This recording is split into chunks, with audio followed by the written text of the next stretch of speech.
think we are live. Assalamu alaikum wa rahmatullahi ta'ala wa barakatuh, Sheikh. Alaikum assalam wa rahmatullahi wa barakatuh. We are live. How's it going, Sheikh? Good, alhamdulillah.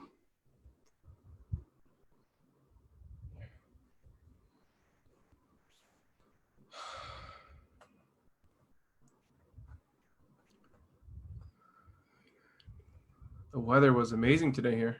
Yeah, absolutely. I ended up teaching half my classes from my backyard. Oh, no way. It was swinging out there. The weather was good. Wow. Using my tablet, so that worked out well.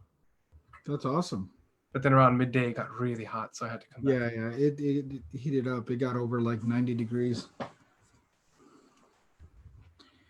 Oh, man.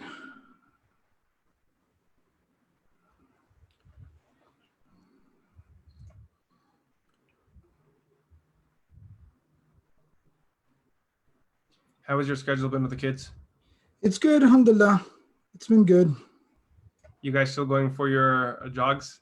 Yeah, every day. That is amazing, mashallah. Really awesome. Really admire you guys for that. No, alhamdulillah. I saw y'all were working out today as well. Yeah, man. I'm just trying to get those kids ready. Strong. That's awesome.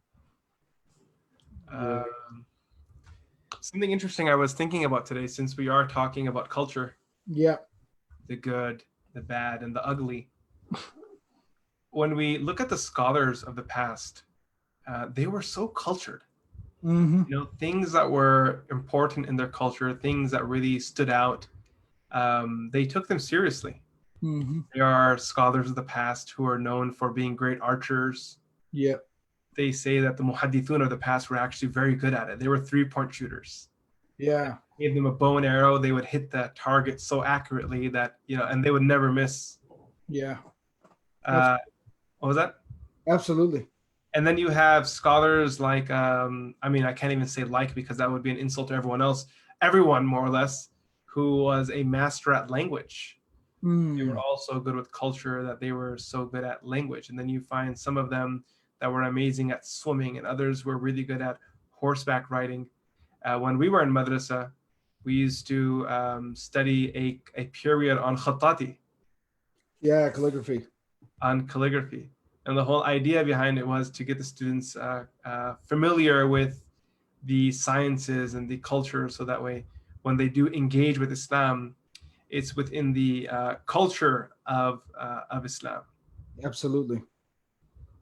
Yeah, I was just thinking of that today, and I was thinking it was really cool. Should we get started, Sheikh? Let's get started. All right. Bismillah walhamdulillah wa salatu wa salamu ala rasulillah wa ala alihi wa sahbihi ajma'een. So welcome back to another hangout with the folks here from Qalam, myself, Mufti Kamani, and then inshallah Ustad hopefully will be joining us a little bit later. Like we've been doing now for a couple of weeks. We try to get together on a couple of nights a week, Sunday night, Wednesday night, and we just kind of hang out, have a little bit of a discussion. As I've mentioned multiple times, these are just the discussions that we usually end up having amongst ourselves. And so we just thought that we would hang out with y'all and kind of have this discussion online. So alhamdulillah, we're here today, and we've been kind of like tossing around just different ideas and different topics and things that we could discuss. So one of the things that we kind of had on our list that we wanted to touch on, ever since we started doing the hangouts, was that we wanted to specifically talk about the cultural element and kind of how culture interacts with Islam, because it's no secret that that's been a source of a lot of tension, a lot of contention in the community. And it's something that people end up always talking about all the time. So we thought that we would have a little bit of a discussion here. Where if you've listened to or watched the Hangouts previously, you kind of know how we go about it, where there are, of course, some, serious elements to it, and we kind of explore it from a more technical point of view. But then we also end up having a lot of discussion and conversation about the realities of whatever issue we're discussing in the community and how it plays out in the community. So talking about culture today, and we titled it The Good, the Bad, and the Ugly, kind of playing off of that famous old Western movie title. So because it really, when we were talking about it earlier today as well, it really does feel like when it comes to culture, there really is a lot of good that can come from it, and that does come from it. There's a lot of bad, unfortunately, that comes from it. And then there are some things about it and kind of how it plays out in the community and how it interacts with the deen, where it just ends up being, unfortunately, it ends up being very ugly. And very, very unfortunate. So we thought that we'd have a little bit of a discussion and conversation about it. When we were, howdy, friend. Yeah, this guy waits for me to get busy, and then he, look at his hair. He's been running around. That's the look of a man who ran 2 miles today. Muhammad, what are you doing awake? Go to sleep. Oh gosh, this guy, man. He does not want to sleep. I just put my 4 to bed before coming, and they're next door. I can hear them on the other side of this wall. Oh goodness. Radia doesn't let him sleep. She just keeps standing on this corner of her crib and she says, Baya, Baya, wake up, Baya, wake up. And when no one replies, she calls them one by their names, and she will continue until they respond. Oh, yeah. Goodness. Yeah, this guy's got no schedule right now. He's a free spirit. But all right, buddy, Mr. Muhammad, you can hang out whenever you go. Just close the door, okay? Go.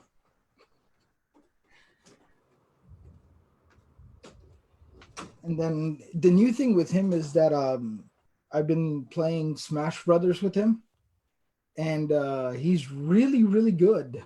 Really? Yeah, and he beats me nonstop. And he's not like talking trash, but he's just being very honest how kids are. So he keeps score. So he's like, I beat you 8 times. and then if I win once, he's like, oh, finally, it's good you won one game. He's being very sincere about it, but he doesn't realize that he's talking crazy trash in the process. I seek protection from seeing that day where my kids beat me at a video game, Sheikh.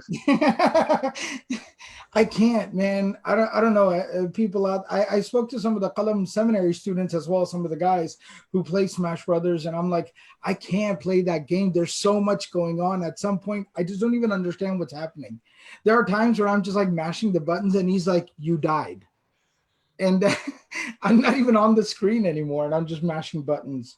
But so we were talking about our urf, and we're going to get into a lot of discussion about the reality and the practicality on the ground. And when Ustad comes back, he's probably got a good rant or two in him, inshallah, about this topic. But I thought that we could start off the conversation talking about it from a more kind of technical point of view. Because what a lot of folks might actually be surprised by is that while we always end up talking about urf, like in the common context, and we always, urf, I said, when we talk about culture, we're always talking about like family issues and family dynamics and, weddings, and we're talking about all this kind of stuff. But what folks might actually be quite surprised to know is that culture, which is basically referred to as urf, in Arabic and in technical Arabic terminology, Islamic terminology, it is a dedicated discussion within the area of usul al-fiqh, the principles of Islamic jurisprudence, basically the technicalities of Islamic law and our Islamic practice. There's always a dedicated chapter in every usul al-fiqh book that ends up talking about urf. So I thought that we could kind of highlight some of that, and a lot of folks might end up finding that a little bit interesting. Sure. And so one of the things that they talk about when it comes to urf is obviously just the definition of it. And they basically say هو كل ما اعتاده الناس وساروا عليه من كل فعل شاع بينهم أو قول تعارفوا إطلاقه على معنى خاص لا تألفه اللغة ولا يتبادر غيره عند سماعه. So basically they end up saying that it is anything that a group of people are in the habit of doing, or some kind of action that is very widespread amongst them is called an urf, or some kind of speech. Like, a lot of times we have lingo, we have slang, we have certain kinds of words that we use that even somebody else who speaks English, like for instance, somebody who's from the UK or somebody who's from Australia or somewhere else like that, they might not understand the lingo we're using, and we definitely don't understand the lingo they're using. But that, and I know that a lot of that has changed now with the internet, and everyone is interacting with everyone else. But nonetheless, even sometimes figures of speech that are very common amongst the people, a specific group of people, that aren't necessarily the linguistic definitions of those words. And if somebody's not familiar with that lingo, they're not going to understand exactly what they're saying. So that basically is urf. That's what's referred to as urf, as culture. And then after that, they talk about some of the other technical aspects of it. But one of the fascinating things I found is, from an Islamic point of view, the scholars do actually categorize urf into two categories: al-urf al-sahih wal-urf al-fasid. So they talk about urf culture. That makes sense, Sheikh, right? Because at the end of the day, when we look at urf, by the way you defined it, it's man-made. It could be coincidental. So urf can just be coincidental. That's just the way things are. You look at some of the these YouTube channels that are dedicated to figuring out the etymology of a particular word, where it originates from, and they notice that a lot of it is just, it's coincidental. How the word okay came into existence. That word okay, it's coincidental. It just happened. And then there are parts of it that are actually part of the urf, which includes language and actions and ceremonies and celebrations, which are actually kind of carved, paved, intentional. And sometimes humans get it right, and sometimes they get it wrong. I think this idea that people have that human beings always get it wrong, there's no chance we can get it right, that's very poisonous. So the way the scholars divide urf into that which was, go ahead. No, I was going to say, yeah. Yeah, I mean, you had the language down. You said there were two types of urf that you were reading from the ibara. Yeah, so al-urf al-sahih wal-urf al-fasid. So they say one urf is correct and one is not correct. Yeah, and that just reflects over how sometimes as human beings, when we develop a culture generation after generation, looking for the best practices that suit our area, whether it's in diet, that we're looking for a particular type of diet that suits a region of the world because they are okay with eating heavy carbs, or they're okay with eating heavy spices, or they need those spices for the preservation of the meat, versus people in colder parts of the world that usually eat less spice because they have the weather to preserve their meat. They don't have to rely on spices to preserve their meat. That sometimes you can get it right, and sometimes you could badly just be off. Man, Mufti, you're really sophisticated with this food issue. I never made that connection. I didn't know that. I drive to Qalam every day for 40 minutes, Sheikh, and I drive back for 40 minutes. And there's a lot of things that I listen to and I think about that are absolutely not necessary. So that was actually fascinating, but it makes a whole lot of sense. A seminary student, Amin, is on here. And they have an usul, the second tier students, they have an usul exam on Sunday. So he's saying that we get to watch the Hangout and revise usul at the same time.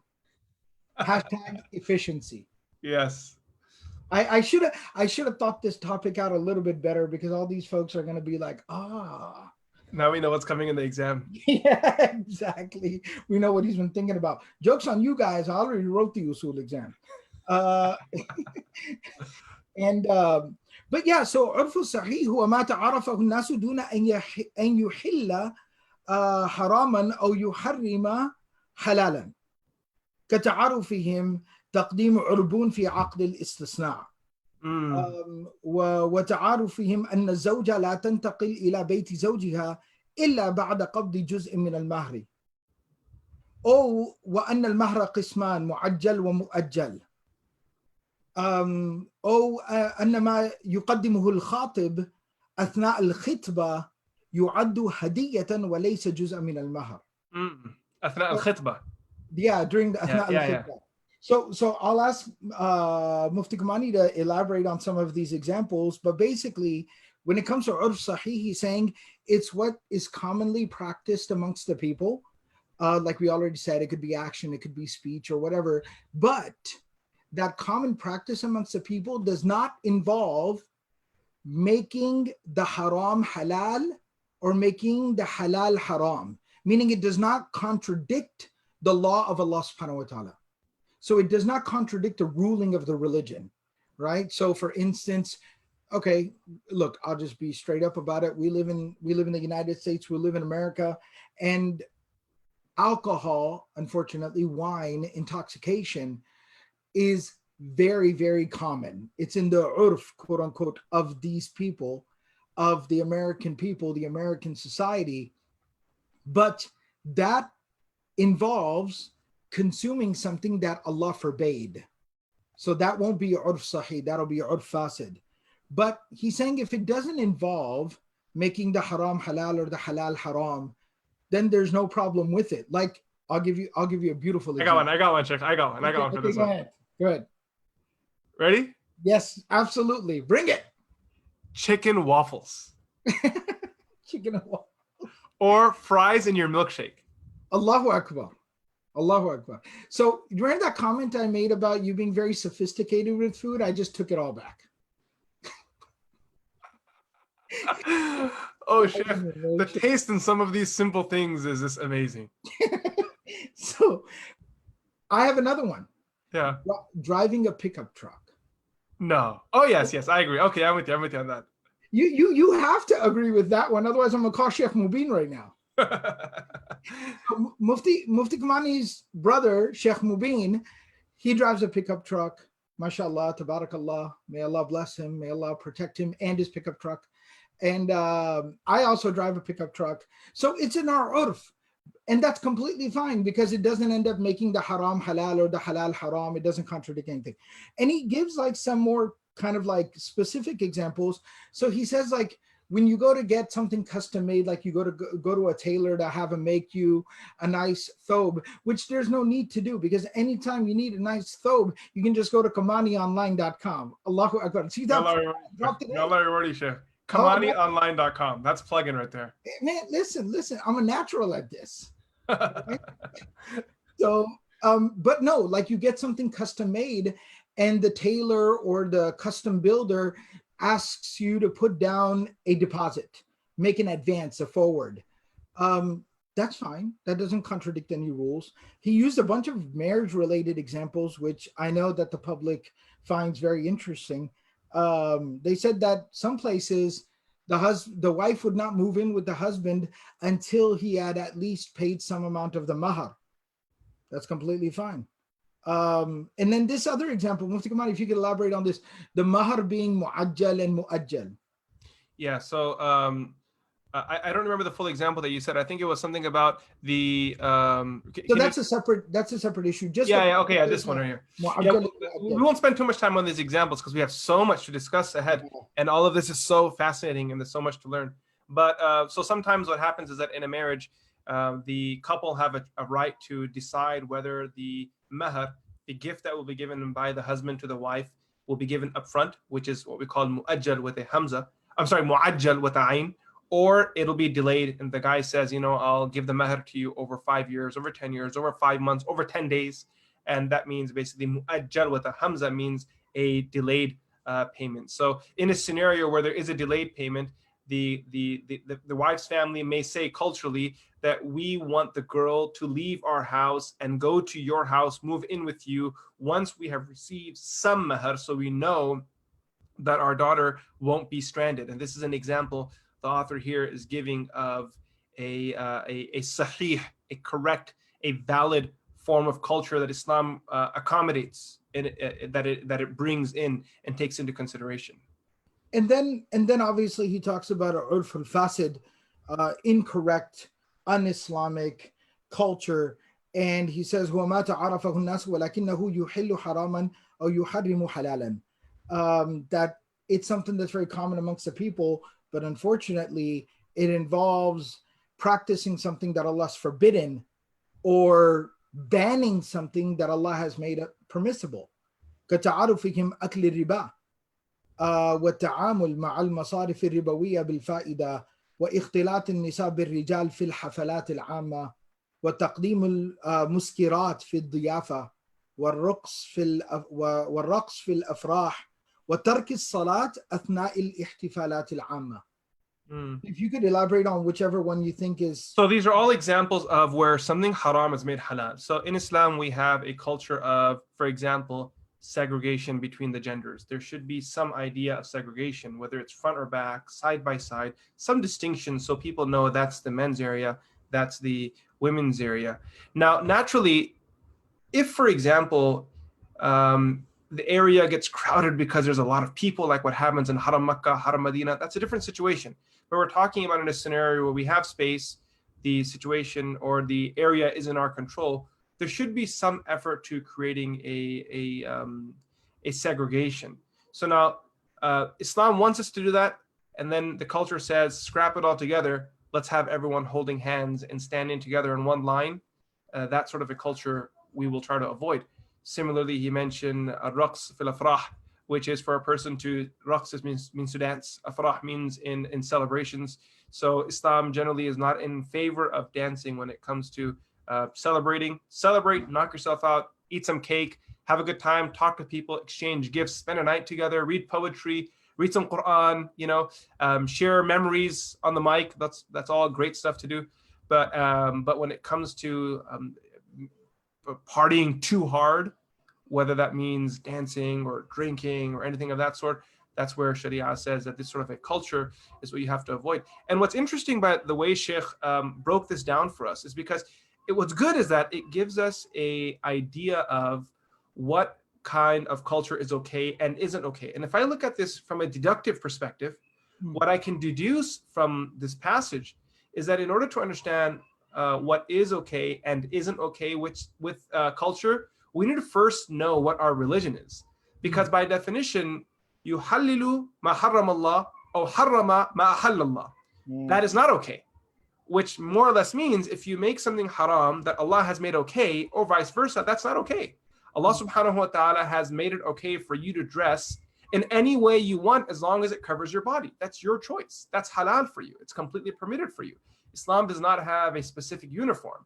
Someone goes around and says that it's haram for you to dress in any way other than a white thobe, for example, or you have to wear, even though I'm someone who makes thobes and we sell thobes and I love the business, but I'm very picky and I'm very particular because I don't like the idea that people sell a particular garment by calling it a sunnah garment. If sunnah garment means it's a garment that meets the overall sunnah, the personality of Nabi Sallallahu Alaihi Wasallam, then we're all in favor of it. And that could be found at times in a suit. I say at times because some suits are not appropriate. It could be found in a pair of jeans and in a t-shirt because if the criteria and Islamic criteria when it comes to garment, and I'm examining this issue a little and we'll look into it a little because it's something that relates to us, something that we understand. When I teach this issue of garments and people ask me, what is an Islamic garment? What is a sunnah garment? I'm not necessarily interested in a particular cut, a particular shape, or a particular length. What I'm more interested in primarily when we look at least from a legal perspective, and I'll come to the second element in a moment, which is what we may call the sunnatul ada part. Ustad Murphy was talking about this earlier offline, and he had some really good thoughts on that. But when I talk about the legal perspective, Nabi Sallallahu Alaihi Wasallam, some basic guidelines. Number one, make sure it covers your body. If you have any, if there's a part of your body that needs to be covered, make sure the garment does that. Number two, avoid any sort of imitation of the opposite gender. Each gender should have a unique garment. If there's a garment that's specific to women, men shouldn't wear it. And if there's a garment specific to men, women shouldn't wear it. And then the third thing is avoid garments that are specific to people of a particular religion. So if there is a style, if there is a hairstyle, any sort of feature that is specific to a religion, an example of this would be kind of like the white collar that you find many priests wearing, or the zinab that they refer to in the text. It's the rope that they tie around the waist. Many priests, they tie the rope around their waist. So that since that's something specific with them, you don't want to wear it, because if someone sees you from a distance, they may think that you are someone from that religion. Now, other than 3 or 4 things that are very basic, Islam is open game. Can a man wear a thobe that has red lines running up and down it, or a shirt that has red lines running up and down it? Sheikh? Yeah, I mean, that would be no problem at all. If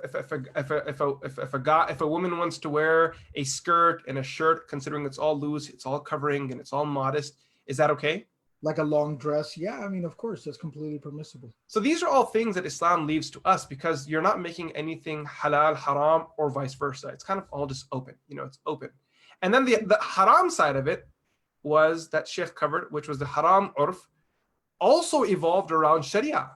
So the halal of it, the permitted part of culture, revolves around Sharia, and the haram part of it revolves around Sharia. And that's why this issue of culture, I find the discussion coming a lot from people who are learning about Islam and they're still in the early stages, or someone has just accepted Islam.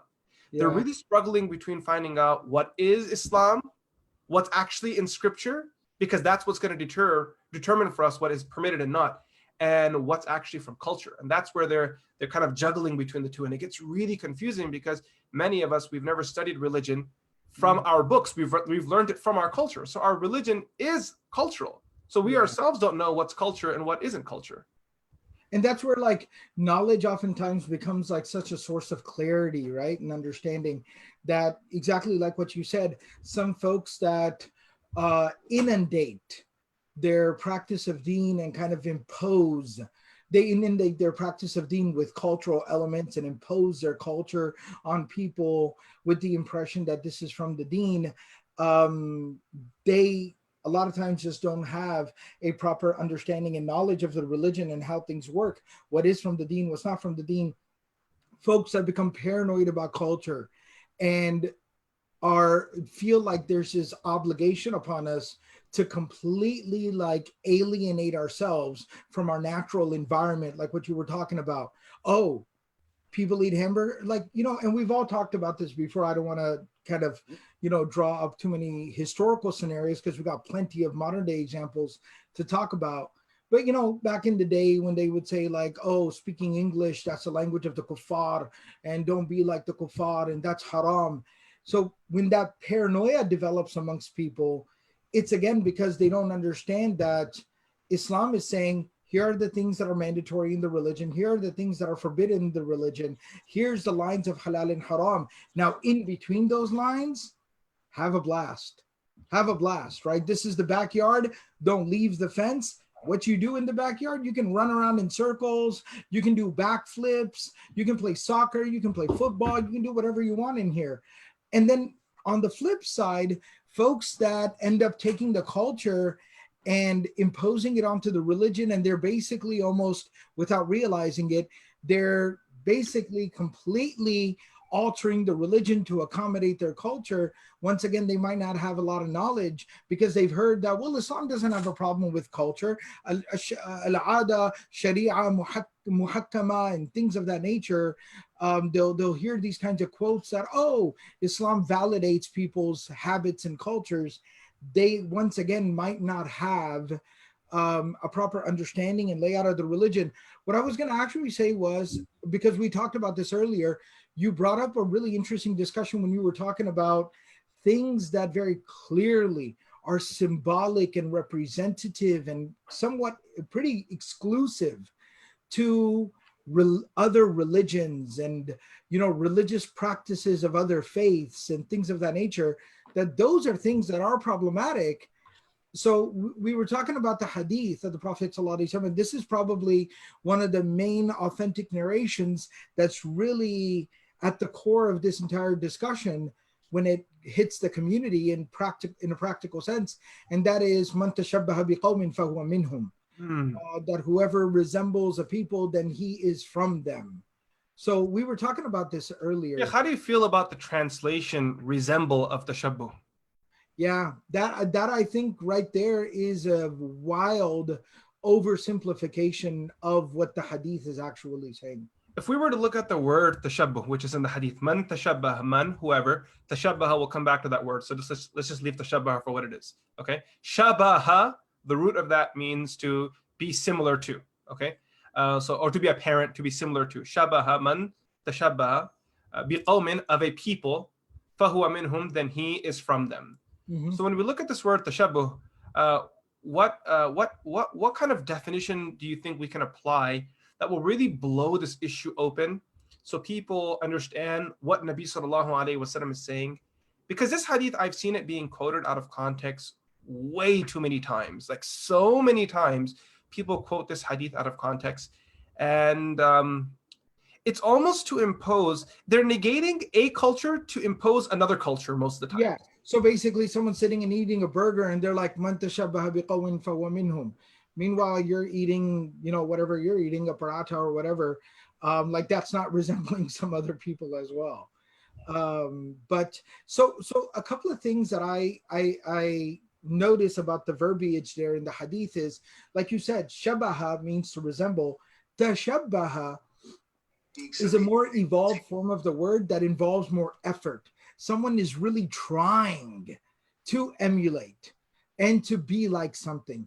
And then furthermore, it's got the sila, it's got the preposition of the ba, which adds even more specific intentionality, which almost means that he's not only just resembling someone loosely. I speak English, I might resemble, right? If anybody's ever heard me when I get into my Texan accent, right? You won't be able to tell me apart from Billy Bob, right?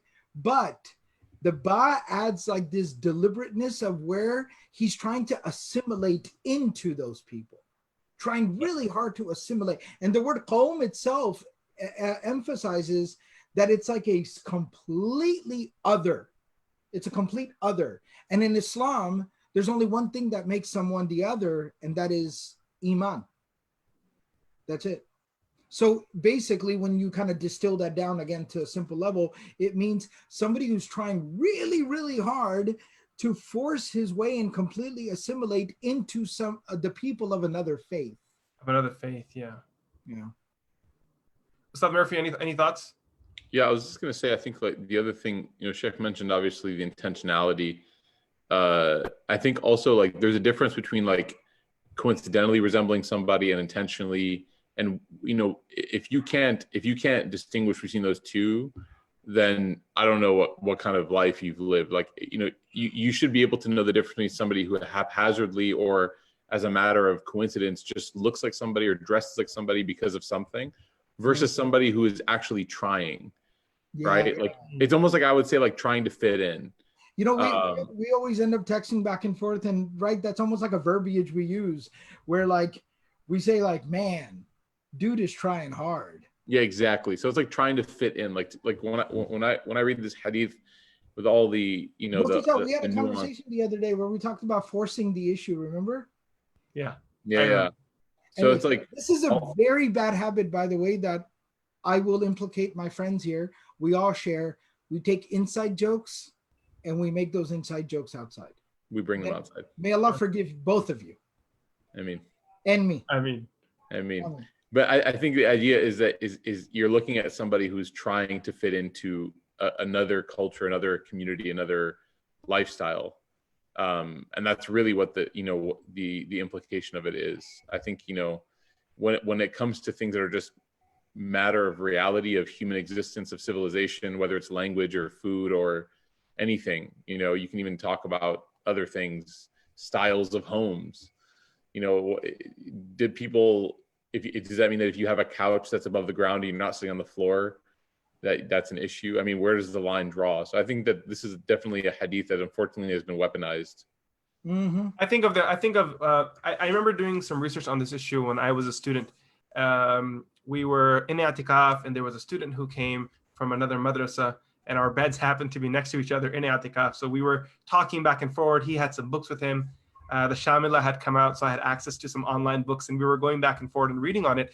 And I think what Ustad Murphy said is one of the things don't talk about Shamila too much, Mufti Saab. There's some seminary students watching. Yes, they shouldn't be reading it. You guys should not be touching the Shamila. But for those of you who are, who can appreciate it and know what benefit it offers, it's an online program which has a lot of books on there. So it's, it was a groundbreaking technology when we were students. Like, whoa, you're like, you just skipped the line of saving $30,000 to save some crazy library, and now all of a sudden you had access to all these books. They had some typos, but for the most part, a lot of those typos were obvious because if you knew some Arabic, you can point them out. And then there were some more critical ones which they've been updating through the years. So I remember when we were reading up, I was reading up on the issue, like Ustad Murphy was saying. What I found was that many scholars, they brought up this point that the scale of tashabbuh is on tafa'ul. And the example they give is tayammum. And that's why the Hanafis, this is a technical point, but for those who can appreciate it, the Hanafis require intention when you do a dry ablution, when you do a dry wudu like tayammum, because it's on that scale, right? And that's one of the reasons, not the only reason, but one of the reasons. And when you have a tashabbuh, imitating, it's not passive, it's very active. And one of the examples some of the definitions included qasd. Yes. Yeah, it has to be active. I think of this, there was right? a purpose behind it. There was a directive. Yeah. The one of the examples that comes to my mind is the names of the days of the week. In Islam, we have a model. Yawm al-Ahad, Yawm al-Ithnain, the third, the fourth, the fifth, even in the Bible, the third day, the fourth day, that's very common. The actual days, you have Jum'ah and Sabt. Those are the 2 days that actually have a name. The rest of them go by numbers. But when we look at the modern day of using the calendar, which is accepted across the world by every school of thought, whether you're Khariji or Mu'tazili or whatever you are, Sunni or otherwise, everyone accepts it. It's all based on shirk. Monday was the day they worshipped the moon. Sunday was the day they worshipped the sun. Saturday was the day they worshipped Saturn. And the rest of them, they all had a day that were represented a day of shirk.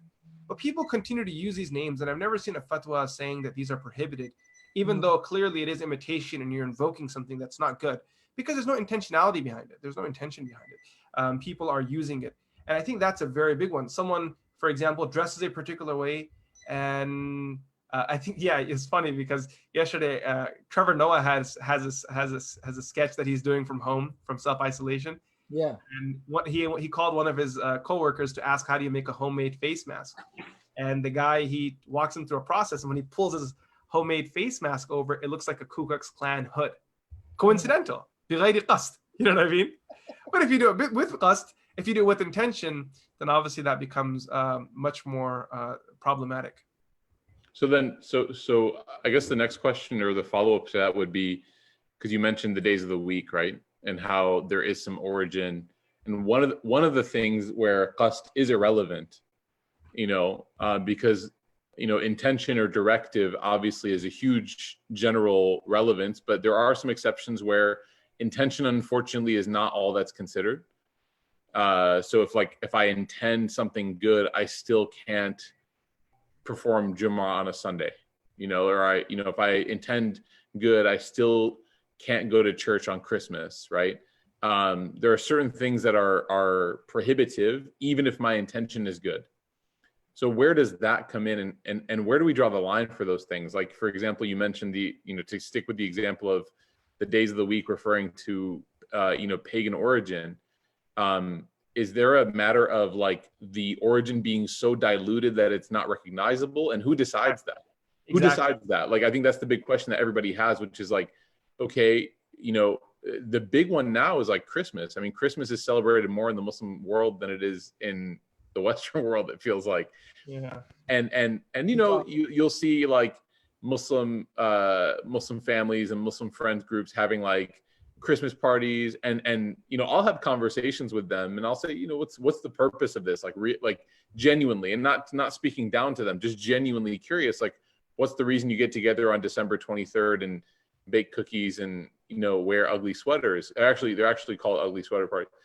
And the response is basically that it, the holiday has been so removed from, this is their opinion, I don't agree with it, but the opinion that is said is like the holiday is so far removed from its origin no one, even atheists celebrate Christmas now. Like it has nothing to do with the birth of Jesus. It's all about holidays and festivities and gifts.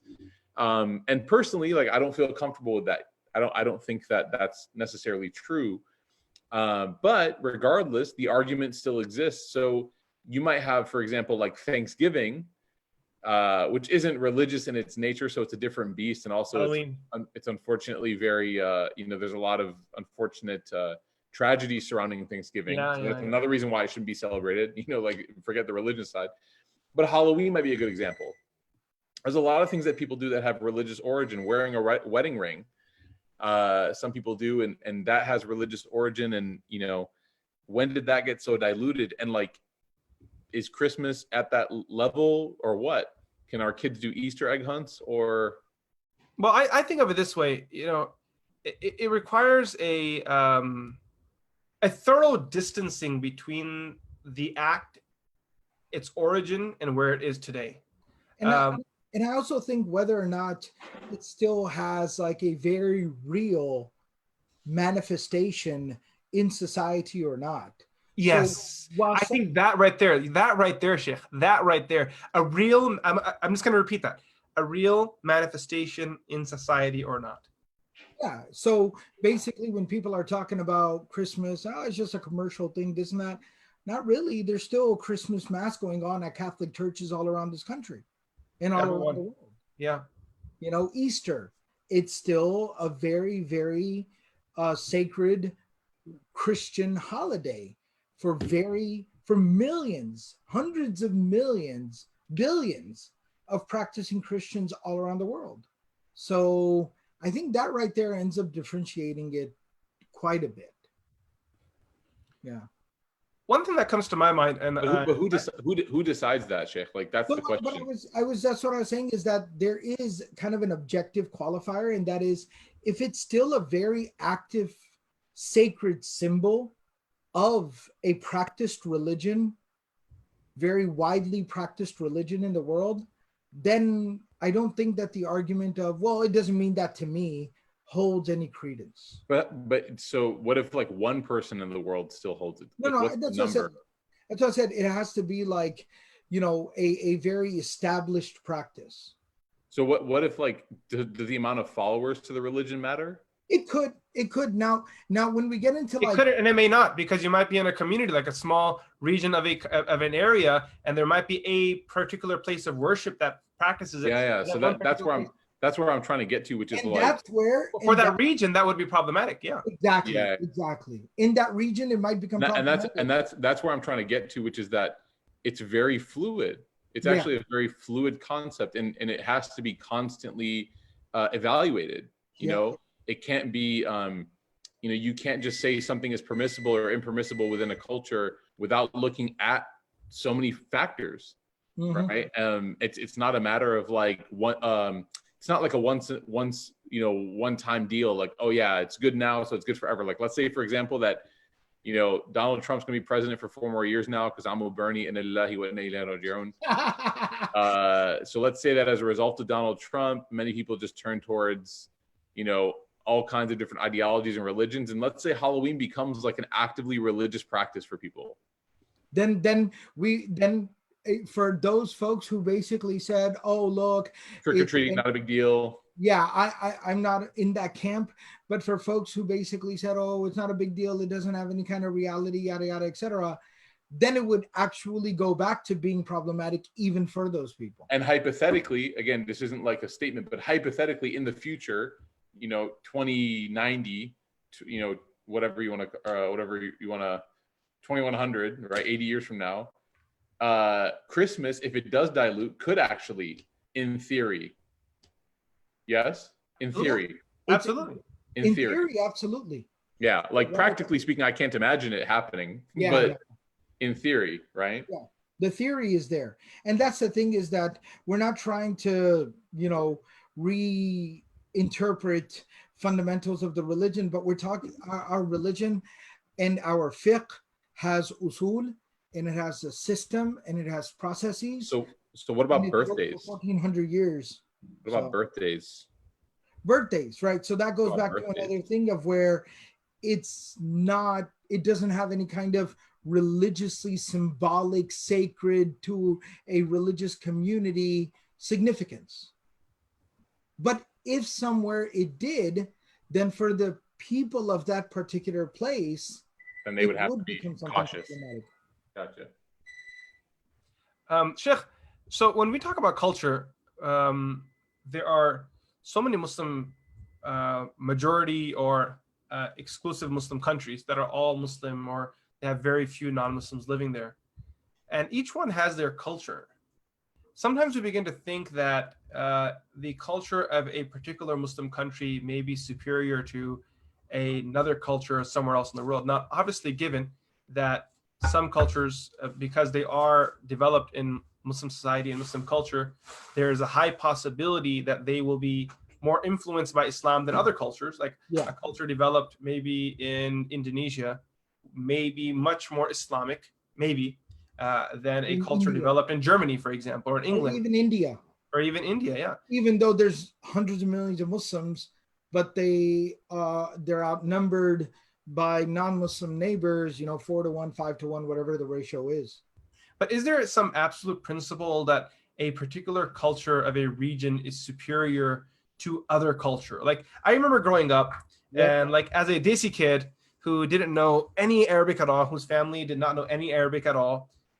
What was that? Simple people. Yeah, really simple people. And especially like we joke around on here a lot about like our kind of common background culturally and, ethnically. It's a thing that people from like the community that our parents came from tended to be very, very simple people religiously. Yeah, and what I noticed was that as I grew up, there was a lot of culture that was different from ours. So there was like a Indo-Pak way of practicing Islam. And then there was like an Arab way in the community that people practice Islam. Mm-hmm. And we were constantly told as the Indo-Pak people that our way was wrong. Like that was what we were told again and again, that, hey, your way of doing this is wrong. Your way of doing that is wrong. And I'm not here because I'm hurt still, like decades later in my life, and I'm bitter about it and I'm trying to vent. But I always ask myself this question, that is there such a thing that a culture from a part of the world is superior? Because now the question may be, someone might say, okay, that was your experience where someone kept telling you that your Pakistani Indian culture was wrong. But now, ready? Yeah. Your Indian culture makes or your Indo-Pak Bengali culture makes my American culture, someone who's new to Islam, Caucasian, makes me feel wrong. Yeah. So is there any one culture that is absolutely right? Absolutely not. I mean, and I mean, to talk about it, even, you alluded to it, but I think you were being very kind of delicate about it. It's past my bedtime. So Ustad, when it's past my bedtime, what do we call it? What time is it? He turns into Sheikh Abdel Nasser Jangri. Sheikh, I want to say though, I'm very impressed with something. What? I brought the camera over to the area where I'm baking chocolate chip cookies, and you didn't say anything about me. You didn't make fun of me. I didn't get there yet. I have a thought process. We have an expression in Urdu. Speaking of culture, we have an expression in Urdu that I think is very relevant to you right now and what you're doing. Gar ki murgi dal barabar? Absolutely not. That has nothing to do with you're taking me for granted. You took me for granted. No. Let me tell you what the expression is. Akele, akele. Akele. Alone? Lonely? Is that true or not? Yes, absolutely. Without us. Akele is translated without us. You're just doing this by yourself, bro. I'm doing it for other people, but... So, but what I was saying was, I'll be a little bit more, hey, Sherlock. Hey, friend. Everyone need to know why I'm doing this. Sheikh, can you explain? Yes, absolutely. So Mufti Kamani is deathly afraid of cats. That's not true. I just don't like them. Oh man, the Hangout's about to get like a really, really bad rep online. Everyone's gonna be like, he hates cats. I said I don't like them. There's a difference. Oh my goodness. But yeah, so what I was gonna say was this. I'll tell you what Mufti Kamani was alluding to. My brother used to have 2 cats, Sheikh. Uh-huh. Oh man, we just opened the door right now. And the house The house just used to smell. It had this weird cat smell. You know when you walk in a house, when you walk in a house and there's a cat there? I don't want to say this on the phone the other day because I love your brother, but that sounds like a personal cat problem. No. Every house I've gone to that has a cat, every house that I've gone to that has a cat, you cat people won't accept this. Stay to his face. Us non-cat people will tell you there's a smell. Sherlock's just like a big old fat dude. I love Sherlock. He's really big. Look how big he is.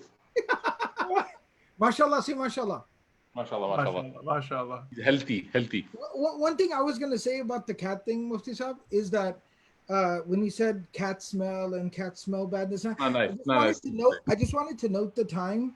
It's Wednesday, April 8th, 10:25 p.m. when the Qalam Hangout was canceled. Yeah.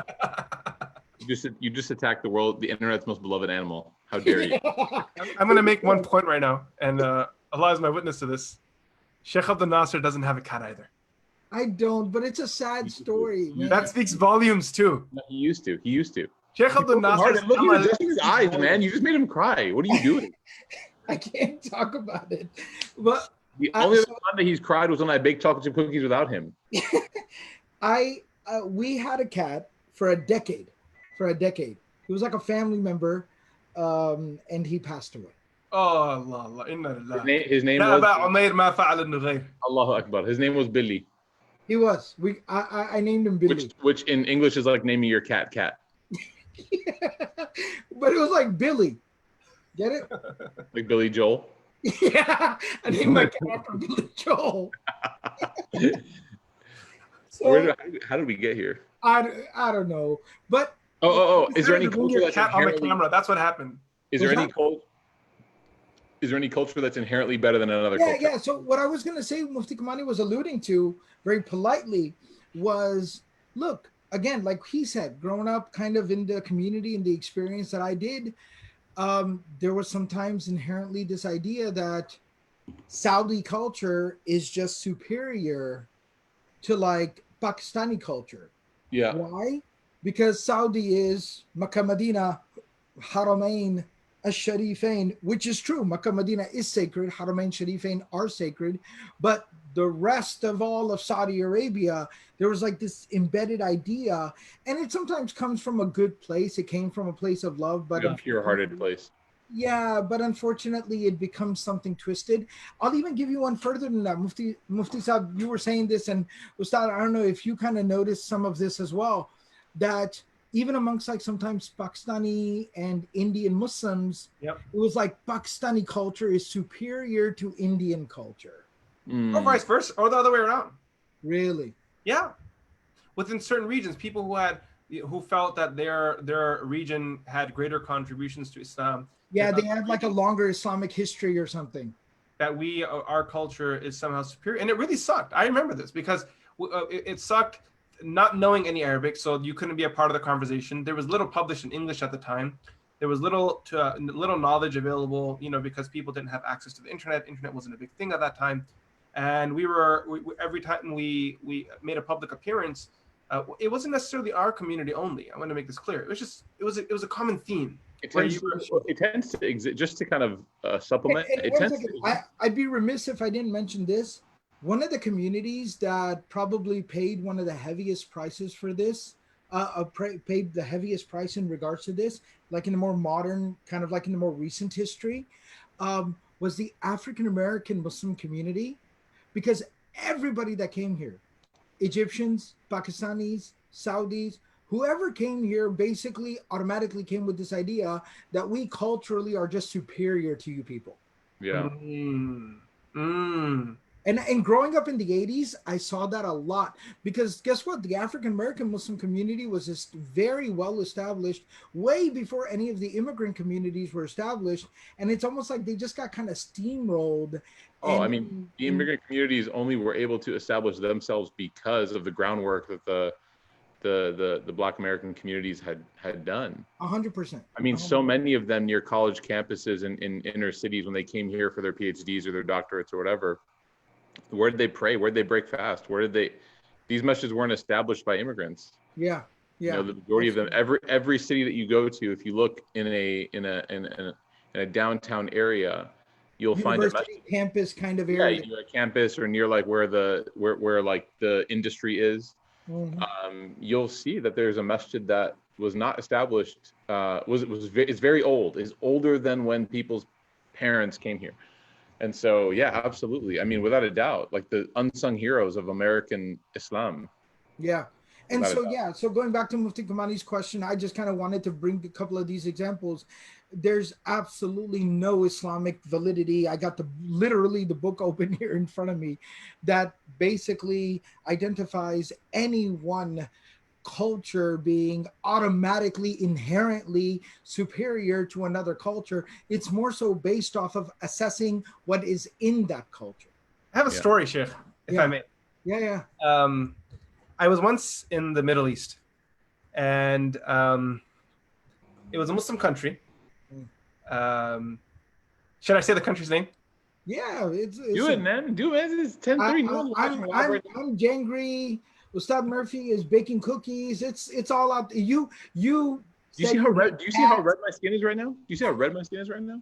I spent so much time in the sun today.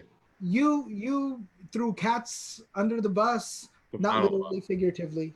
So let me tell you this, Sheikh. I'll give you a hint. How about this? Yes. We were at Hajj. Yes.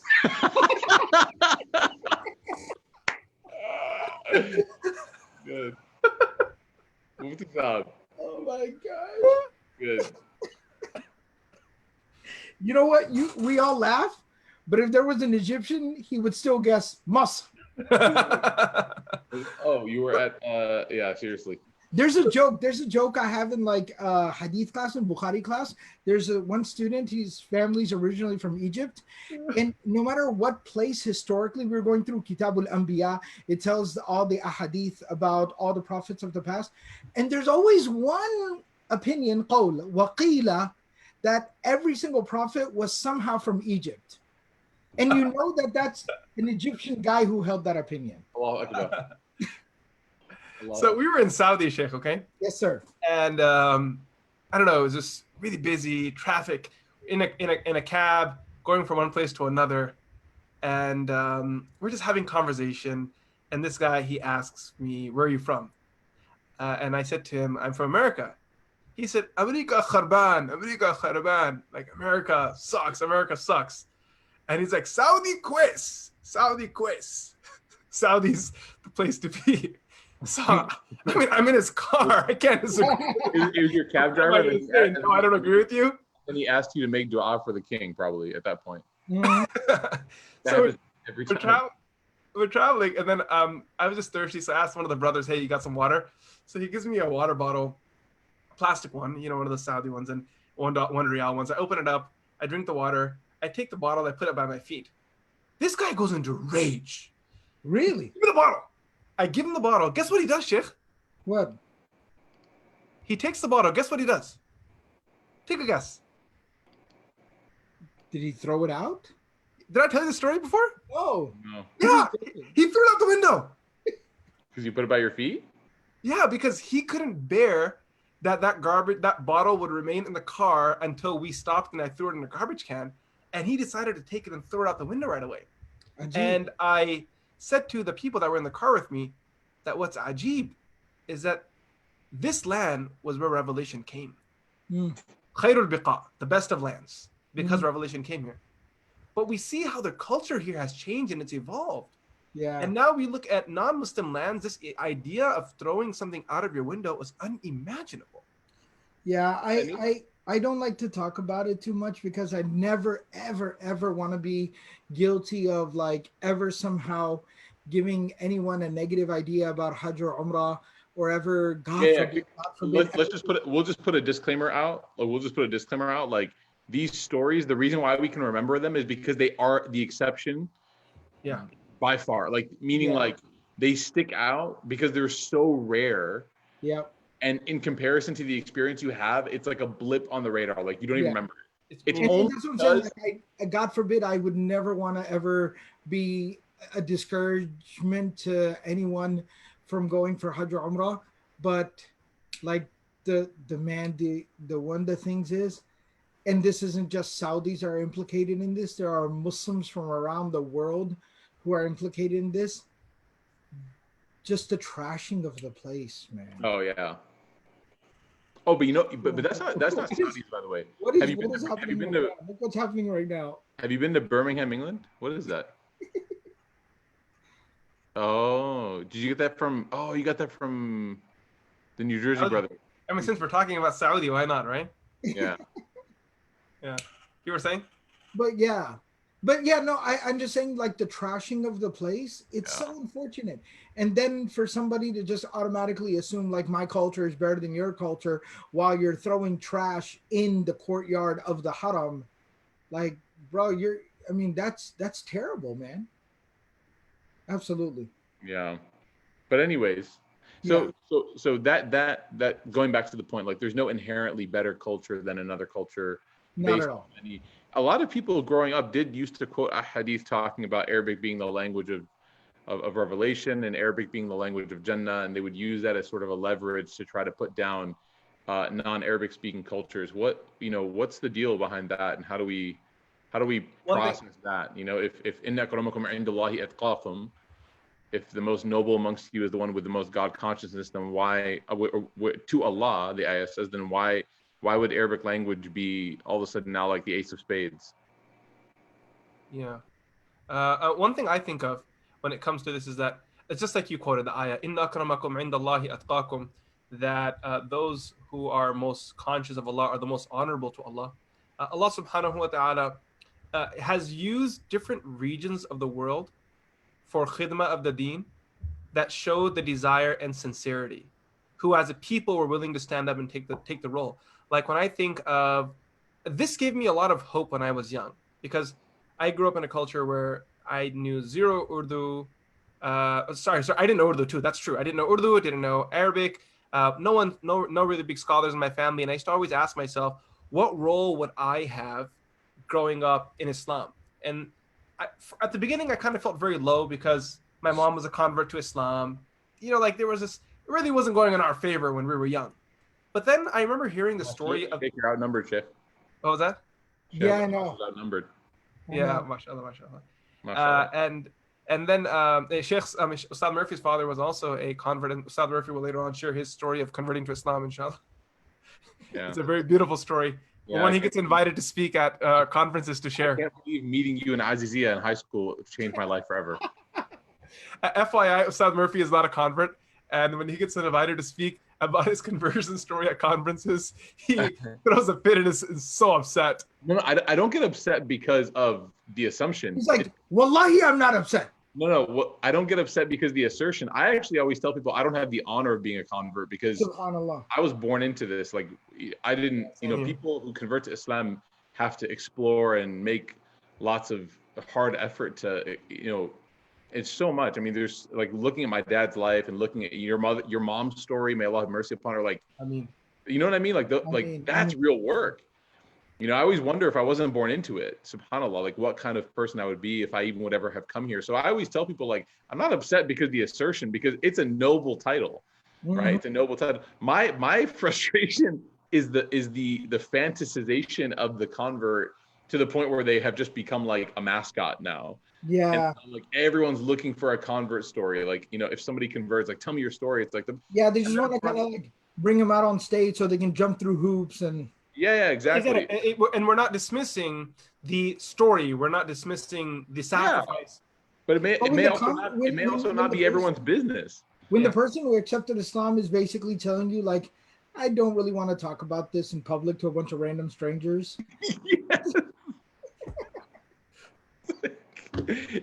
Anyway, sorry. So you were saying, so you kind of had like this inferiority sort of place going, and then I read about the muhaddithun, Sihasita, the scholars who compiled Bukhari, Muslim, Abu Dawud, Tirmidhi, Nasai, Ibn Majah, and they're all Persian. They're all Persian. Imam Ghazali, Persian. Razi, Persian. Didn't speak a lick of Arabic. These guys, they had to learn the language. You look at Salahuddin Ayyubi, who everyone champions as being the great general and sultan of his time. He's Kurdish. And you begin to do a survey of some of the biggest names that we have, and what we see is that Mufti, sorry, you want me to tell you something? I tell students this. The most widely taught text of the Arabic language, the most widely taught book of Arabic grammar in the Muslim world is called the Ajurumiyya. Yeah. The author in Subhanallah. Akele. In your honor. In your honor. No, don't say that. So Ibn Ajurum, the author, he was Berber. Yes. He was not Arab. He was not a native Arab. Forget about even that. The book of Arabic grammar, it's literally called Al-Kitab. The book of Arabic grammar is written by Sibawayh. Yeah. And if you hear that name, Sibawayh, you know one thing. That's not an Arab name. Yeah. He's a Persian. I was reading somewhere earlier that the Arabic language was spoken by the Arabs, but it was documented, formalized. It was prepared. It was by the Persians, because the Persians already had a system for their language, and when Muslims came to these lands and these Persians accepted Islam, they now had the sacred language, the Quran's language, which was so important to them. So what they did was they exported the grammar that was in their language onto Arabic, and therefore giving it structure and building it off. You know, Ali radiallahu anh said to one of his students that kullu fa'il marfu', kullu mudaf ilayhi majrur, kullu maf'ul mansub. I forgot. It was Abu al-Aswad ad-Du'ali. And he told him al-kalimatu ala thalathati aqsam, ismun wa fi'lun wa harfun, and then he said, go. Yes. Amazing. And so one thing I was going to say, because Ustad asked a question about the Arabic language being the language of the Quran, that's just a fact. Okay? But this whole thing about وَلُغَةُ أَهْلِ الْجَنَّةِ عَرَبِيَّةٌ, that narration is actually fabricated. It's mawdu'. It's a false narration. The Prophet ﷺ never said that. You know, that the people of paradise will speak Arabic.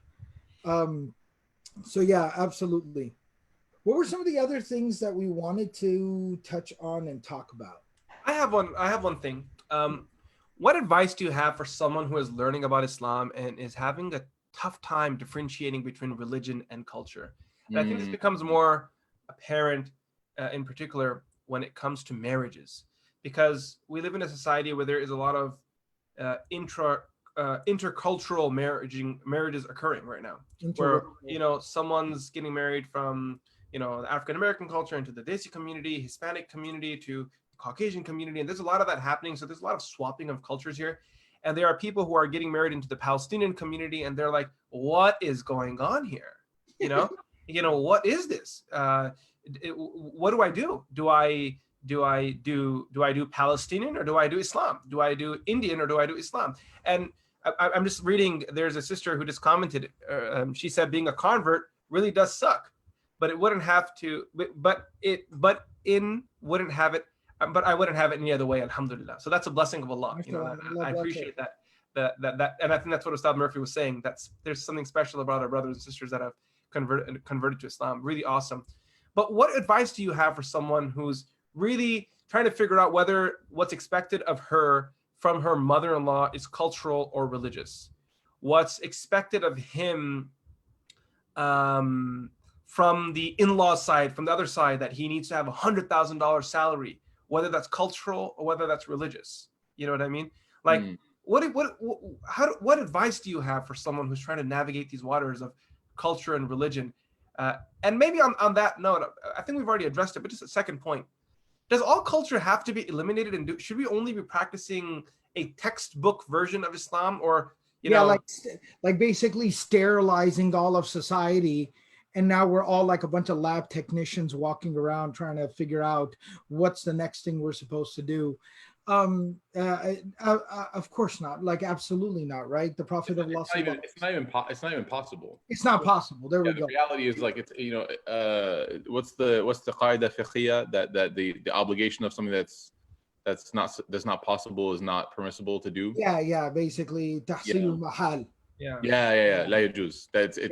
You can't make things that are impossible upon people. It's just not a reality, right? Exactly. So, and the other thing is, the Prophet ﷺ, like when people were sitting and they're eating a particular type of food and they offer it to the Prophet ﷺ, and he says, the Prophet ﷺ could have, of course, whatever he would have said would have been sacred, because everything the Prophet ﷺ says is significant to us.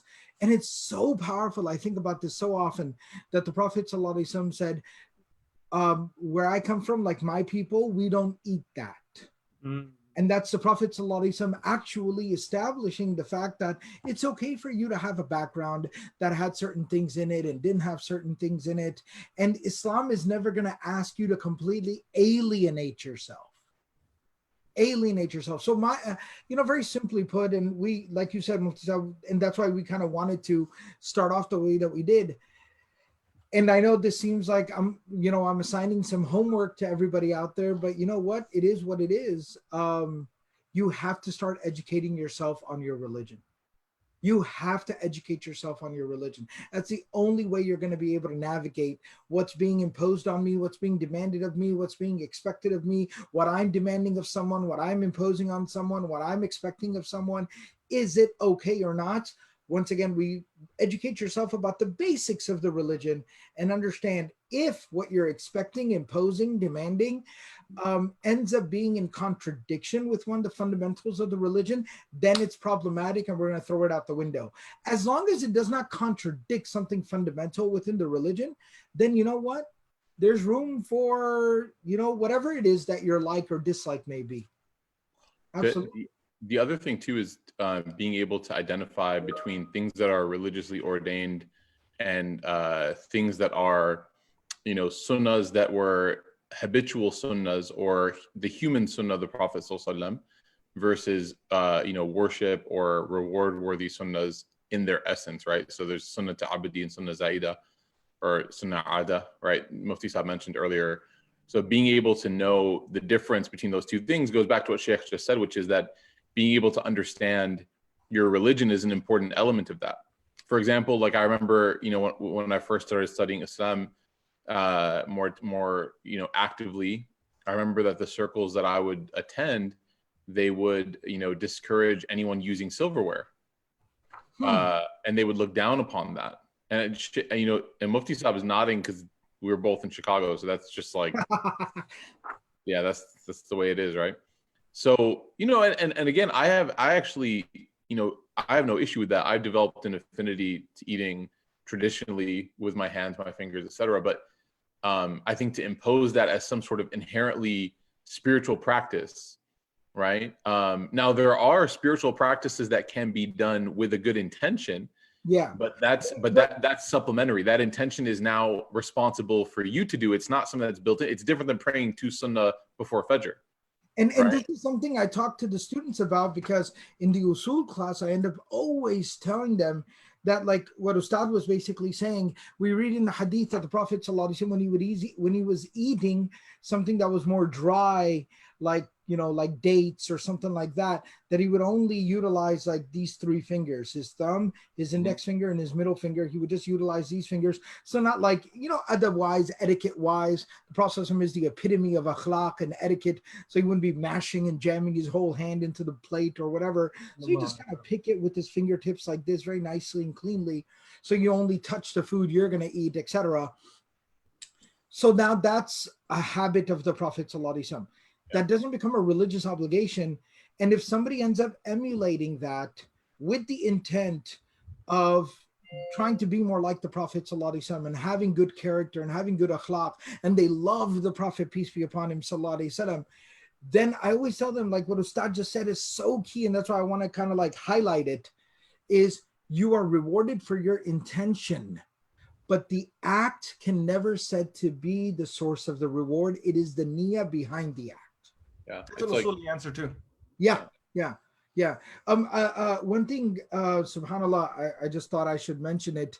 Mufti Kamani forwarded the message to us, but Sheikh Ayub apparently is listening to the conversation. Oh, now I feel like slapping myself. Because Sheikh Ayub is somebody who is like a teacher to all of us.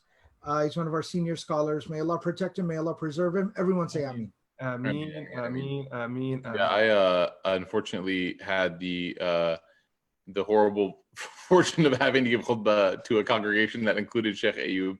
And what the only thing worse than the giving of the khutbah is afterwards when he calls you Sheikh. Oh my God. When he says that, I just want to like jump out the window. It was all worth it though, because the food he served me was delicious after, man. SubhanAllah. Post Juma Gujarati food, Mufti Sahab. Oh goodness, curry khichdi. Allahu Akbar. Dude, It's religion. No, dal chawal. Post Juma is dal chawal. I think because he knows I'm like a half Egyptian. I think in the Arabness, I think they made kebsa, and they made things. Oh, they made a lot of stuff, man. MashaAllah. But I was giving khutbah. I felt like I was on training wheels.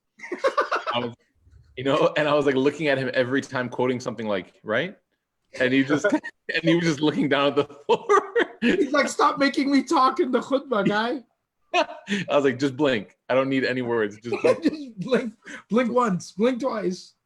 MashaAllah. Sheikh, on the previous question that we were addressing, I had a thought that I wanted to share. And if I may, again, because we were kind of like trying to give folks like a little bit of insight into the technicality behind this topic, like literally, again, I'm literally reading from the book, right? Usul al-Fiqh.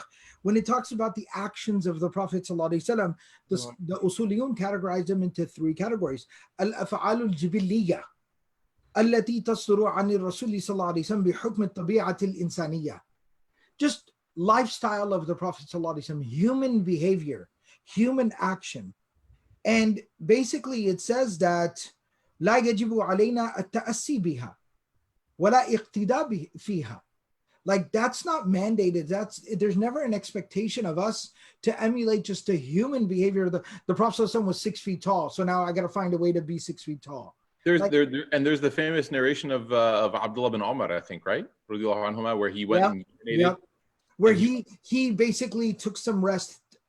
He stopped at the same place the Prophet ﷺ stopped, and he specifically acknowledged the fact that I only do this out of love for the Prophet ﷺ, but this is not something that is an expectation of us in the religion of Islam. They say the second kind of actions of the Prophet ﷺ are things that are exclusive to him because he is the messenger of God. Khasa'isun Nabi Sallallahu Alaihi Wasallam, right? Ikhtisasun Nabi Sallallahu Alaihi Wasallam. And then thirdly, it says when something is not a part of just his human lifestyle and it's not exclusive to him, and they are those things that are more done explicitly, he's demonstrating them for us, then those things become significant acts within the religion. And that's very important for people to kind of have that kind of categorization, because like we said, there's always two extremes. One extreme breeds the other. There are some folks that want to turn even just basic lifestyle stuff, like the Prophet scratched his forehead. So now scratching your forehead becomes like a practice that you should do, right? They go that far. And some folks go so far that even the things where the Prophet said, hey, my ummah, do this. They're like, oh, it's not mandatory to, follow the sunnah, et cetera, et cetera. So there's always those two extremes, and it's important to kind of have knowledge. But there's nothing wrong with following the ada, like Sheikh Abdul Nasser said. Like, for example, Nabi Sallallahu Alaihi Wasallam, when he would speak, he would hold his thumb. That was his thing. Yeah, like this. He would hold his thumb when he would speak. It's in the books of Shama'il. So scholars do it, people do it. It's not, and the main point here is not necessary. It's not mandated. If a person wants to, for the intention, hey, I'm trying to follow the Prophet, every small thing that he did when he would wake up, he would take the inner parts of his palms and rub his eyes. So that's something that I want to do just for personal practice. Mm-hmm. One of the other things that was on my mind, because the question was on the lines of, someone's trying to, they're still figuring out how to balance religion and culture, differentiate between the two. I think one thing that's really important is, and this is a recommendation that we're probably going to be giving every week for almost every topic we talk about, and it's going to be, you're going to need to start learning more and more about Islam from the sources of Islam. You have to. Baby steps, really small steps. Don't start big. No, small. Start small, but start somewhere. In the same way that, for example, like if a person wants to start taking their health more seriously because the doctor has told them, then they have to start becoming more familiar with things like nutrition and things like understanding basic exercises and what works and what doesn't work. And yeah, I'm trying to better my health, but obviously I'm not some Olympic athlete. I'm not some triathlete. So therefore, I go outside and I run 2.5 miles. I got up to 3 miles yesterday. Wow, it's awesome, Sheikh. Stop not saying mashallah. See, mashallah, what's wrong with you? No, but why are you rubbing it in, Sheikh? Just because I do 2 miles every day and you said you did 3, you want to rub it in? I'm going to go eat more cookies now because I'm sad. You know why? Mufti Saab, you want to know why as well? Because I got the Apple Watch thing and he does too. So we get notifications of each other's workouts. So whenever I see how much he ran, I always run a little bit more. But wallahi, I love you. That's Sheikh. And Ustad, one time I was picking on Sheikh Mikael about something, and I concluded by saying, wallahi, I love Sheikh Mikael. Ustad Ubaidullah said, that doesn't make it okay. By the way, he doesn't just run more when he sees what I do. He texts me and says, I'm not impressed. You suck. You know, he's copying Muhammad because that's what Muhammad does to him when they play Smash Brothers. Ustad, I was telling Mufti Saab before you came. So I've been playing Smash Brothers with Muhammad. Yeah. And he's gotten really good and he beats like the snot out of me in the game. Really? Yeah, and he's not talking trash. He's being very genuine and sincere. But like he'll keep scoring. He'll be like, Abu, I beat you 8 times. And I'm just like, what? And then if I win once, he goes, oh, you finally won one game. And I'm like, what is happening right now? Why are you talking trash to me? It's so nice that Allah gave you somebody like that. For us. But what I was saying was, Sallahu anna Muhammadan bima huwa ahlu. Ameen ya Rabbil Alameen. But you had said something that got me going. I think the education. Oh, no. Ustad made a very good point about baby steps, right? Yes. So I was saying, I'm just trying to better my health and I'm trying to get my way there. I'm not some super athlete. I can't run 10 miles like some of these, mashallah, really, really fit people do. So I'm running a couple of miles, but it's again, like what you were saying, Mufti Saab, that you got to start somewhere. Now, if I go out there and I try to run 10 miles on the first day, y'all are going to be praying my janazah. Finish, khalas, right? So that's not going to end well. But you got to start somewhere. And what Mufti Kamani was telling y'all about, you got to start educating yourself on the deen and on the religion. And that's very important. Again, start small. Don't overwhelm yourself with some grandiose idea of like, okay, now I got to quit my job. I got to leave my family and I got to go, live in the middle of the desert somewhere. Or I got to go live in a cave somewhere for the next 18 years. And then I'll know my religion. Start somewhere. And again, a lot of people in the comments are asking like, can you recommend something? What do you recommend? How do we go about doing that? I will never ever say that any options are exclusive to Qalam. There are 1,000,001 options that are out there. I can only tell you what I personally know and what I can vouch for, because I know it personally. At Qalam, we've made a very specific effort, very pointed effort to make knowledge accessible. So it doesn't matter what your level of, what your opportunity is right now. If you can actually sit down for like an hour or two, once or twice a week and take like a class, there's 4 or 5 classes going on online at Qalam right now that are completely free that you can take. If you don't have that much time, but you can make like about 30, 40 minutes once a week, listen to a little halaqa or lecture, but increase your knowledge, you can log on Monday nights to Ustad Abdul Rahman's Facebook or Instagram, and you can learn about the life of the Prophet ﷺ. I don't know what I'm gonna do with him, Mufti Saab. You see my struggle, Mufti Saab? You see my struggle? Everyone asks me why I mess around with Ustad. Now do you see why, Mufti Saab? Do you see? He's I didn't realize I was on camera. I was just carrying my cookies across. Mufti Saab, he's the bad kid who comes and quietly starts the fight, and the other kid gets riled up, and then the kid who's loud gets yelled at. Do you know what I'm talking about, Mufti Saab? What do we call it? Pin marna. See, and now you're just trying to leverage your language and culture on me. Excluding you from the conversation. Subhanallah. Allahu Akbar. Wow. He basically means instigate someone against another. To see himself become the villain. First, he couldn't speak Urdu, and now he's using Urdu against other people. Hey, man, I love culture. So if you can make that 30, 40 minutes once a week, you log on Mondays and you listen to the life of the Prophet ﷺ from Ustad, log on Tuesdays. Unfortunately, it's me. I'd like it if it was somebody more better, but I'm doing a very humble lecture on tafsir, the meaning of the Quran. You can log on, you can listen to that. Earlier this evening, Sheikh Mikhail has a lecture on the purification of the heart. You can listen to that. If that's, even maybe right now in your situation, you can't even manage that, but you can kind of listen to something passively while you're doing some work, or you're, washing the dishes, or you're, taking care of whatever responsibilities you have. You can kind of passively listen to something. Go on the Qalam podcast and then listen on the Qalam podcast. Mufti Kamani, literally right before, subhanallah, Allah's plan is Allah's plan. What are you going to say? Literally the week before, like 6 days before we all had to go down into lockdown, by the will of Allah subhanahu wa ta'ala, may Allah subhanahu wa ta'ala bring us out of this very soon and safely. I mean, Mufti Kamani completed a series on the life of the Prophet ﷺ called The Chosen One. 23 tight sessions will give you the perfect overview of the whole life of the Prophet ﷺ right there. And you can be listening to that very passively. Download the Qalam app and you can just be listening to it. You stop where you stop, you pick up from where you left off. So it doesn't matter. But you're going to need to learn, Sheikh. You're going to need to learn.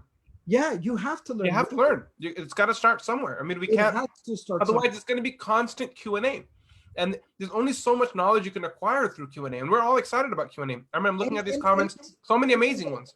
And that's what you're saying, Mufti Saab, that we don't got a problem with Q&A, but it's not just Q&A. It's like there seems to be this frustration within the community. I don't get it. I don't understand. What am I supposed to do? I become texting whenever I'm frustrated. So I don't get it. I don't understand what I'm supposed to do. Why is this happening? Right? But no, and very all jokes aside, folks that are frustrated, you can sense their frustration. You can sense their sincerity. They're sincere. They want to know their deen. They want to practice their deen. Just take a little bit of a strategic step in the direction of learning.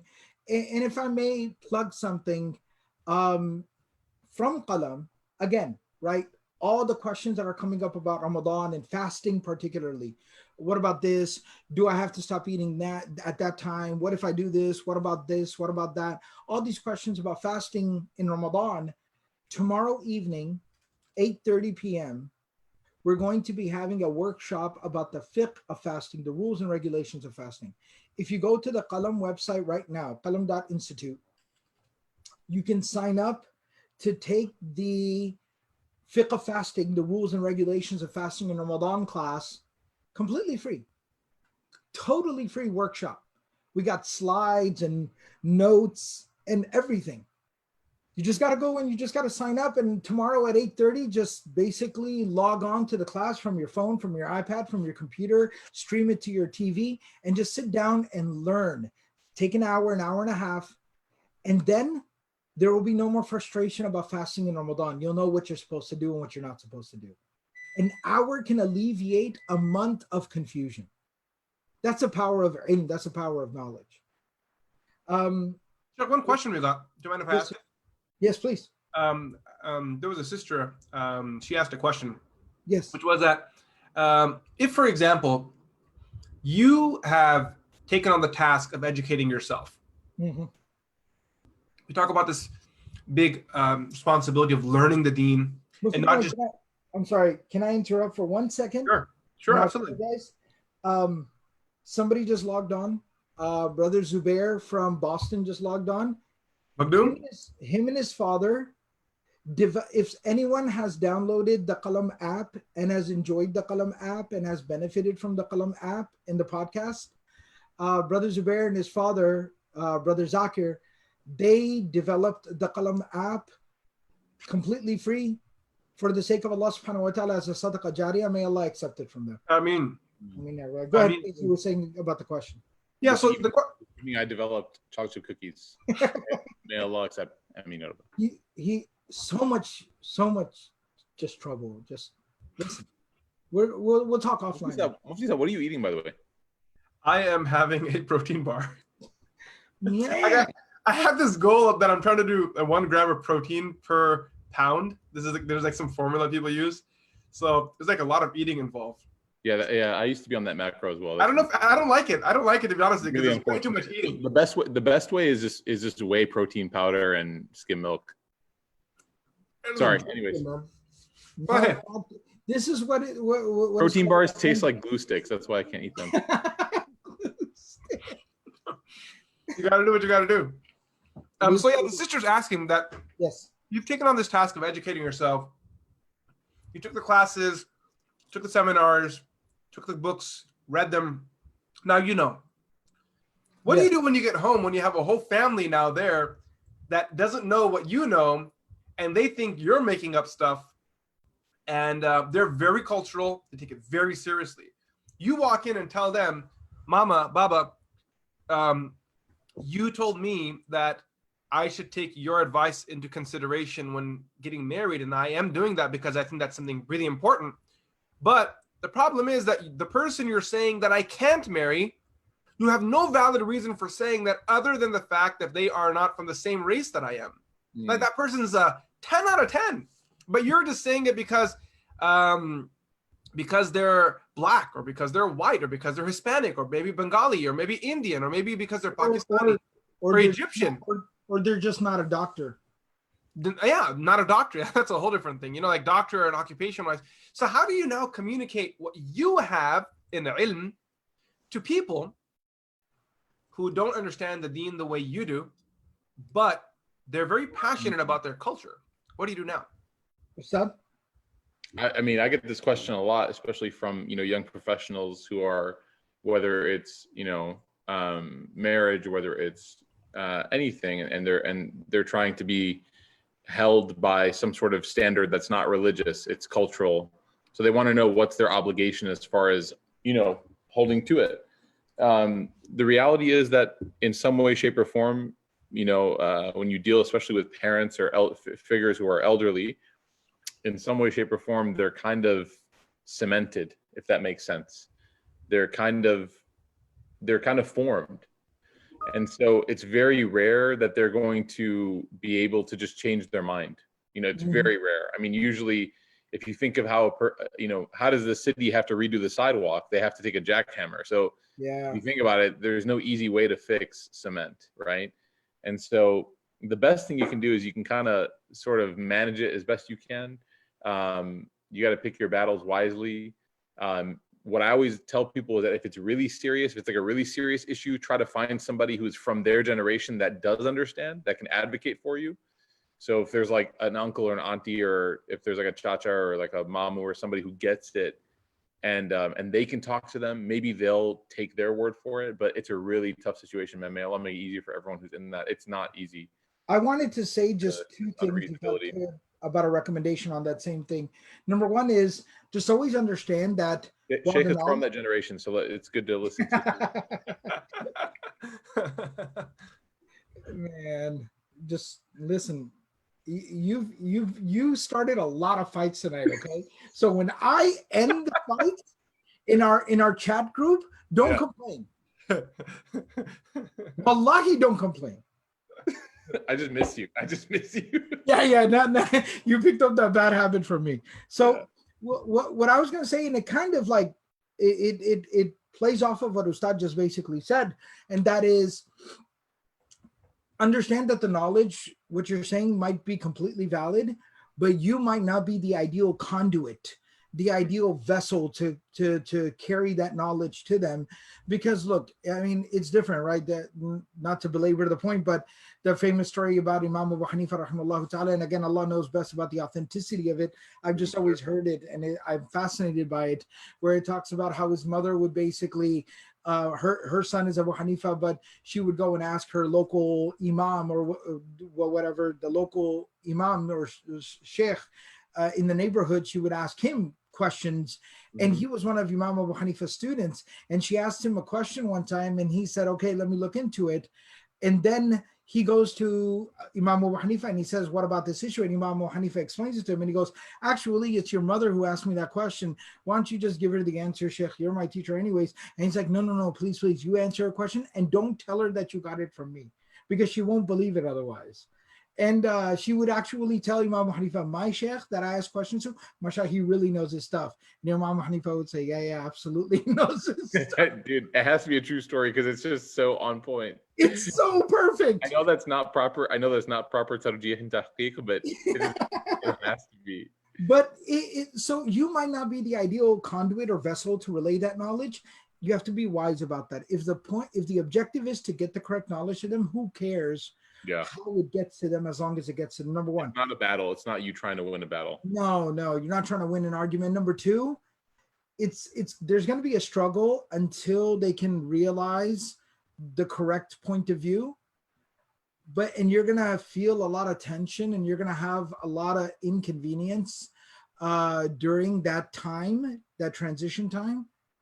But when you feel that, the way you can find some comfort and consolation in that, you just got a little taste of what life was like for the companions of the Prophet. Sallallahu alayhi wasallam. You have a little bit in common with the Sahaba. Think about the Sahaba, man.